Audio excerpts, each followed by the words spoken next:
नमस्कार, आप देख रहे हैं आज तक। आपके साथ मैं हूं सईद अंसारी। उत्तर प्रदेश में 5वें दौर की वोटिंग चल रही है। बस आधा घंटा और बाकी।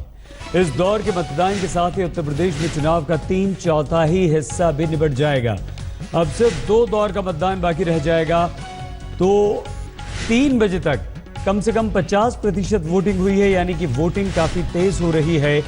आज हम आपको उन इलाकों में लिए चल रहे हैं जहां वोट डाले जा रहे हैं। 52% से ज्यादा मतदान 3 बजे तक अयोध्या में हो चुका है। अमेठी में 3 बजे तक लगभग 50 यानी कि 49% मतदान हुआ है। राहुल गांधी कांग्रेस की प्रतिष्ठा यहां पर दांव पर है। संत कबीर नगर में 3 बजे तक 48% मतदान हुआ है। और ये वो तमाम इलाके हैं, 11 जिलों की 51 सीटें हैं जहां दबदबा समाजवादी पार्टी का है। तो अब देखना यह होगा कि इस बार 2012 से क्या अलग नतीजे आते हैं, क्या उसी तरह के नतीजे होते हैं। अमेठी, सिद्धार्थनगर, सुल्तानपुर, अयोध्या, बहराइच, अंबेडकर नगर में वोट डाले जा रहे हैं और 50% से ज्यादा मतदान अभी तक यहां पर हो चुका है। अमेठी में महल नहीं मुद्दों की लड़ाई है, ऐसा कहा जा रहा है। अयोध्या में राम मंदिर सबसे बड़ा मुद्दा है, यह भी कहा जा रहा है। हमारे तमाम संवाददाता इस वक्त हमारे साथ जुड़ चुके हैं। बालकृष्ण फैजाबाद से हैं, तो हम आपको सीधे लिए चलेंगे कुमार अभिषेक के पास भी, जो हमारे साथ इस वक्त जुड़ चुके हैं बस्ती से। कुमार विक्रांत अमेठी से हमारे साथ हैं। रीमा पराशर सुल्तानपुर और सिद्धार्थ नगर से हमारे संवाददाता हिमांशु मिश्रा हमारे साथ हैं। फैजाबाद आपको सीधे लिए चलते हैं। सबसे पहले बालकृष्ण के पास।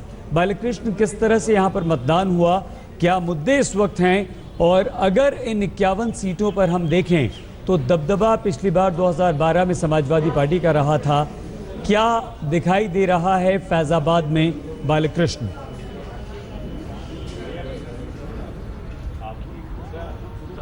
सही, पहली बात तो हमने कई बूथ पर, कई मतदान केंद्र पर जाकर देखा है। एक बात तो बिल्कुल साफ है कि जबरदस्त तरीके से लोग वोट देने के लिए सामने घरों से निकल रहे हैं। 3 बजे तक अगर जहां जिन जगहों पर आज मतदान हो रहा है, अगर ओवरऑल देखें तो 49% से ज्यादा मतदान हो चुका है। और ऐसा लगता है कि शाम 5 बजे के बाद का जब आंकड़े आएंगे तो ज्यादातर जगहों पर यह मतदान 60% से ज्यादा होगा। यानी बढ़ चढ़कर लोगों ने मतदान में हिस्सा लिया है, ये बात तो साफ दिख रही है।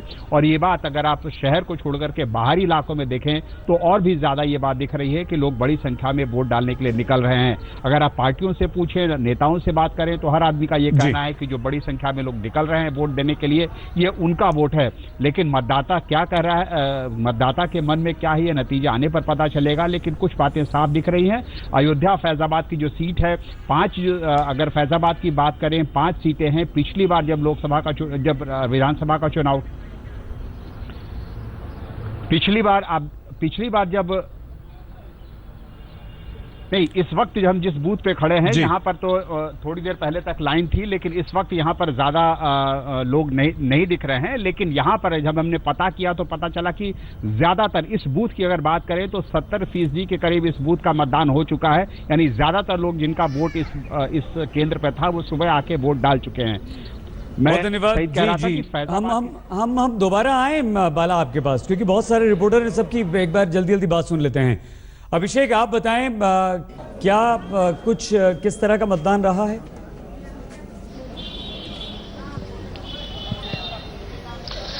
देखिए सईद, यहाँ भी मतदान तेज रहा है। हालांकि जिस जगह पर हम खड़े हैं वहाँ इस वक्त तादाद कम दिखाई दे रही है, लेकिन सुबह से भीड़ काफी थी और मतदान यहाँ भी तकरीबन 60% से ऊपर जाने की उम्मीद है।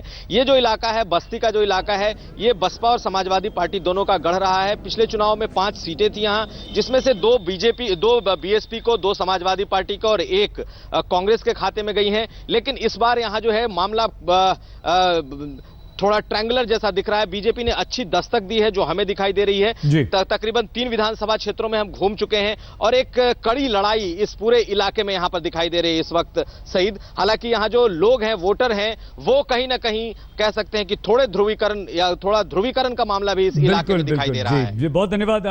और दोबारा आएंगे हम। अमेठी लिए चलते हैं, कुमार विक्रांत हमारे साथ हैं। विक्रांत, बड़ा दिलचस्प मुकाबला है।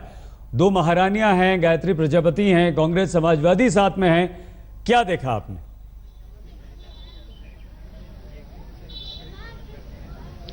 जी बिल्कुल, सुबह से लाइनें लग गई लगातार, और अब लोग कम हैं क्योंकि ज़्यादातर वोट अपना पहले ही डाल के गए हैं। और इस इलाके की बात करें, राहुल गांधी से जुड़ी हुई सीट है, स्मृति ईरानी ने भी यहाँ पर जोर लगाया है। और अगर खास इस सीट की बात करें अमेठी की, तो यहाँ पर एक राजा हैं डॉक्टर संजय सिंह, उनकी दो महारानी गरिमा सिंह बीजेपी के टिकट पर हैं, अमिता सिंह वो कांग्रेस के टिकट पर हैं। संजय सिंह अमिता सिंह को जिताने के लिए जोर लगा रहे हैं, और मुलायम सिंह यादव के वजीर गायत्री प्रजापति हैं। तो काफी दिलचस्प मुकाबला यहाँ पर नजर आ रहा है। और ज्यादातर यहाँ पर जिससे भी बात करिए, सभी यही कह रहे हैं कि यहाँ पर तीनों के बीच में लड़ाई है और तीनों जोर शोर से चुनाव लड़ रहे हैं। लेकिन अहम बात यह है कि यहाँ पर गठबंधन आकर टूट जाता है अमेठी में। यहाँ पर सपा और कांग्रेस आमने सामने होते हैं। अखिलेश यादव जब मंच पर आते हैं रैली करने के लिए गायत्री प्रजापति के लिए, तो उनको मंच नहीं मिलता है। गायत्री प्रजापति मंच से पहले नीचे चले जाते हैं। तो कौन किसकी तरफ है, ये काफी घालमेल है यहाँ पर। लेकिन अहम बात यह है कि यहाँ पर दल की नहीं, शायद महल की लड़ाई है।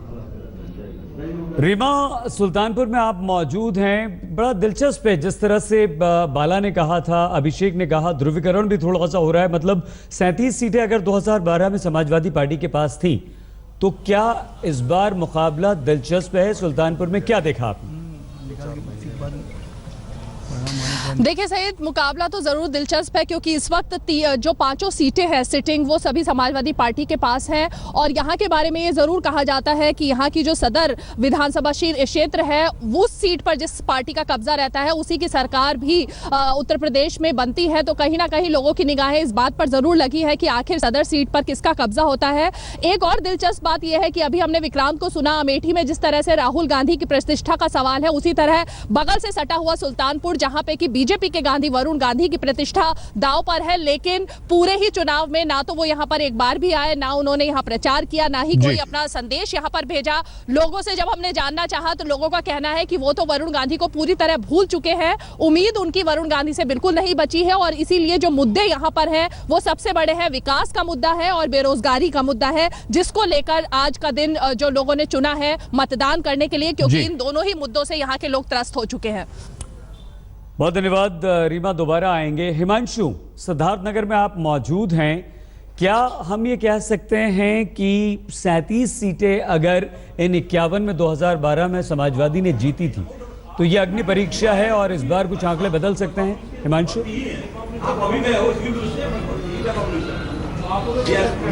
बिल्कुल सही, आंकड़े बदल सकते हैं क्योंकि बीजेपी पूरी जोर शोर से लगी है। और ये जो गढ़ है, ये योगी आदित्यनाथ का गढ़ माना जाता है, गोरखपुर से सटा हुआ इलाका है। यहाँ पिछली बार जो है समाजवादी पार्टी ने 4 सीटें जीती थी, 5 में से 1 सीट बीजेपी के पास है। यहाँ पर जो बीजेपी के सांसद है जगदम्बिका पाल, वो 2 बार यहाँ से सांसद चुन के आए, एक बार कांग्रेस की सीट पर और 2014 में उन्होंने कांग्रेस छोड़कर बीजेपी ज्वाइन की थी।